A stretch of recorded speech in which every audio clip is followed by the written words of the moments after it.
So thank you everyone for inspiring presentations and welcome back to the stage. Yeah, I was happy you had an example from Uganda because I have family in Uganda, and I was planning to open the conversation with a quote from the young Ugandan activist Vanessa Nakata. She's been called like the African Greta Thunberg. So I just wanted to quote something she says in a video on a UN website. She says, "Climate change is about the people. It will be impossible to eradicate poverty without climate justice." So I find that all of your talks actually touch on that specific intersection between environmental and social sustainability. So Heather, like when I grew up in the 70s and 80s, I found that like this whole thing about environment and climate, those type of things, it was like a separate field, like separate from everything else, like a separate expertise and a separate field. Whereas now, why is everyone coming out of their silos, finally coming out of the silos? So I think you're absolutely right. The silos have been there for years and they're still there. If I look in Brussels, we don't work necessarily with climate organisations as Eurodiaconia. We're starting to, but we haven't until now. And I think it's honestly because we're starting to see the effects of climate change much more strongly in Europe with higher temperatures. I mentioned about older people in housing.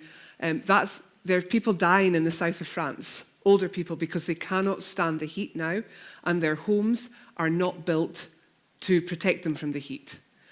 In Eastern Europe, the flooding that I mentioned is because of climate change, and people are losing their homes, their belongings, their community infrastructure.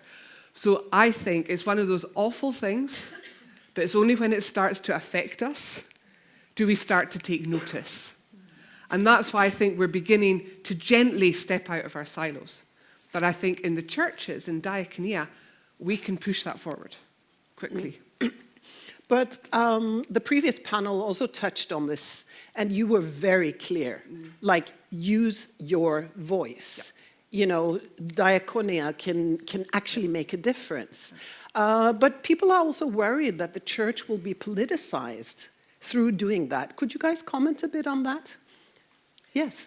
Yeah, to me, I think, in a way, that's a real danger. We have to acknowledge that. But I think the way around it is to make the advocacy messages rooted. And I think the diaconal approach is really good in that the political messages that we have, the advocacy messages we have towards the powerful decision makers, they are rooted in a practical reality. We can document how this, in our work, how climate changes are currently happening, and the same will be true in Europe. So I think we can refer to, not to some kind of ideology which can easily switch that or that side and come out of control somehow, but we can refer to what's actually happening on the ground. And as a practical academic field, Diaconia is very well positioned, I think, to enrich the voice of the church in this sense. Kjersti? I think we should not be so afraid of being political. Many also social workers. Social work is politics. It's not about right side or left side, or anything, but it's about engaging in politics and how the politics affects people. And we have to be engaged in that. It's nothing wrong with that. It's not something that should be only private. It's a part of our mandate. So that's why I said to all our students, be political, be engaged, and be brave, because it's actually, you have to be a bit brave, because you will meet people that will say that, no, you shouldn't do this. In your profession, you should, just work in relations. But social work is a political field, and we should be brave to actually work with that. And if I can just add to that, we have to be the prophets. We have to be the 21st century prophets in Diaconia. I think the deacons in the room, you're prophets. And we have to bring the prophetic voice of the church into the public sphere based on what we see and what we know, whether it be the degradation of the environment where you're from or what you see in Uganda and Sudan. We have to bring that in. And what we find as Eurodiaconia is our best successes in advocacy are when it's rooted in the reality and the experience of our members in providing services, in working with people.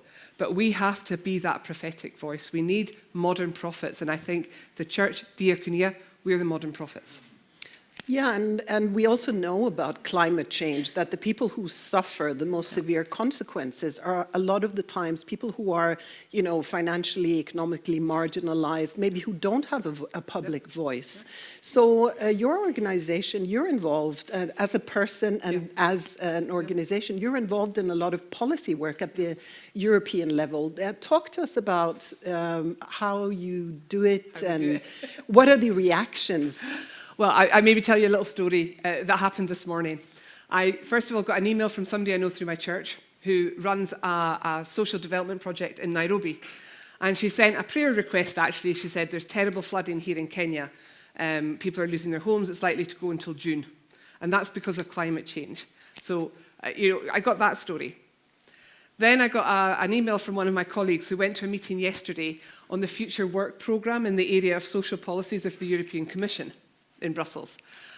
And she said, okay, they're going to do this, but they're not doing anything on justice when it comes to environmental and social transition. So what we call just transition, ensuring that nobody's left behind, whether it be in work or in housing or whatever. And this was raised in this meeting that she was in. Why are you not doing that? And the European Commission said, well, we did that 2 years ago. So what's our role? We're going to write a letter. Because we're in relationship with these people, we will see them at various meetings. I'll see one of them tomorrow. We go and we talk. And I'll say, I've just been in Norway with 250 people in a room, all saying this is important. That's what we do. We try anyway. But this is why this year we're also developing a policy paper, and we have a working group so we can actually bring it together in a much more formalised, powerful way. But that is the attitudes we're having to work with. Oh, we did that 2 years ago. No, we have to keep doing it. Thanks. Okay, so, working on these issues has to be done at so many different levels, like it's political and, within the church, but also through education. So this thing of pioneering a course of like green social work, Kjersti, could you talk a little bit about the reactions you're meeting in academic circles, but not least from the students themselves? Yeah, actually, we haven't made a course in green social work because we think that it's a course in structural social work, which means that because green social work shouldn't be something special. It's not something, something special that people that are interested in should do it. It should be integrated in social work. So that's why it's not a special course. We try to integrate it in like other courses that we normally have. When I started doing this, it's about 4 years ago. And then my colleagues were more like, yeah, interesting. But we don't have so much time because we have to talk about all the different crises, like how we speak to people and how all this relational work. And it's so many issues we have to cover, so they didn't see that it was necessary in a way. But it's interesting and, but maybe not so important. That has changed in 4 years a lot.